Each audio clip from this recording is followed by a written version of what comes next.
एक ऐतिहासिक राज्य में घटित होती है, जहां राजा का फरमान सर्वोपरि माना जाता है। इस राज्य में राजा का आदेश था कि नवविवाहिता को शादी के बाद पहली रात राजा के महल में गुजारनी होती है। यह एक पुरानी परंपरा थी, लेकिन इसके पीछे छिपे उद्देश्य को लोग सवालों की नजर से देखते थे। महल की घड़ी ने आधी रात का समय बजाया।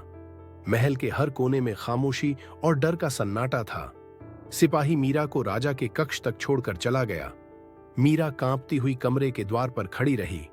उसकी आंखों में भय की झलक थी, लेकिन अंदर कहीं एक दृढ़ता और साहस भी था। कमरे में प्रवेश करते ही उसकी आंखें राजा पर पड़ीं।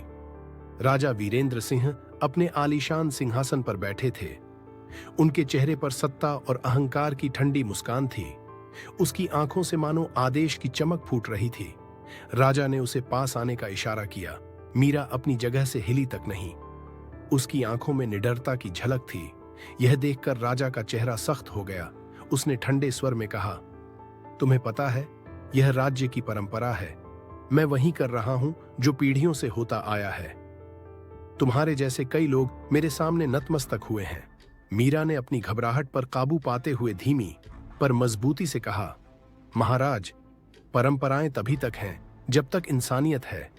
मैं एक विवाहित स्त्री हूं और मेरे सम्मान का अधिकार किसी भी परंपरा से बड़ा है। राजा के चेहरे पर क्रोध की झलक आई। उसने आवेश में आकर कहा, तुम्हें शायद नहीं पता कि मेरे आदेश की अवहेलना करने का क्या अर्थ है। कमरे में एक सन्नाटा छा गया। मीरा के दिल की धड़कन तेज हो गई, लेकिन वह पीछे हटने के बजाय राजा की आंखों में देखती रही। उसकी आंखों में एक अजीब सी दृढ़ता थी, मानो किसी गहरे विश्वास ने उसे शक्ति दी हो। इसी बीच रानी साहिबा ने महल के सेवकों की मदद से स्थिति का जायजा लिया और चुपचाप कमरे की ओर बढ़ी। दरवाजा धीरे से खोला गया और रानी साहिबा ने भीतर प्रवेश किया।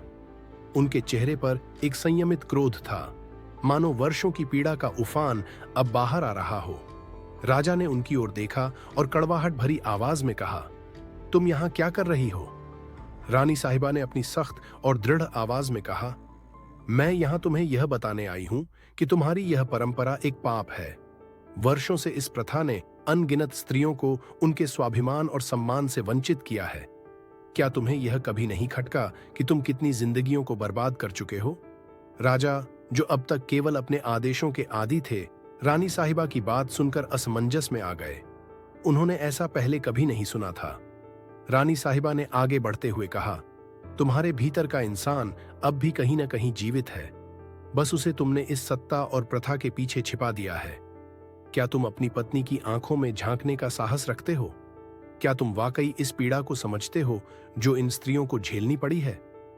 राजा का अंतर्द्वंद्व और मीरा की जीत। राजा के चेहरे पर कई भाव एक साथ उभर आए, क्रोध, शर्म और संदेह। उसकी ताकतवर शख्सियत में मानो एक हल्की सी कमजोरी उभर आई।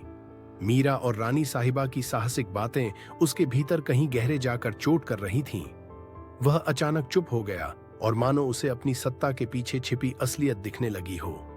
मीरा ने अवसर का लाभ उठाते हुए कहा, महाराज, मैं आपसे विनती करती हूं कि इस अमानवीय परंपरा को यहीं समाप्त कर दें। जो प्यार और सम्मान एक विवाहिता को अपने पति के साथ बिताने में है, वह किसी भी सत्ता या परंपरा से बड़ा है। कृपया इस राज्य की स्त्रियों को उनके स्वाभिमान के साथ जीने दें। राजा को एक ठंडी सिहरन सी महसूस हुई। उसकी आंखों में कुछ समय के लिए पश्चाताप की छाया उभर आई। उसने धीरे धीरे अपने हाथ ऊपर उठाए और कहा, तुम दोनों ने मुझे मेरी आत्मा का असली चेहरा दिखाया है। मैं आज से इस प्रथा को हमेशा के लिए समाप्त करता हूं। कहानी का सुखद अंत।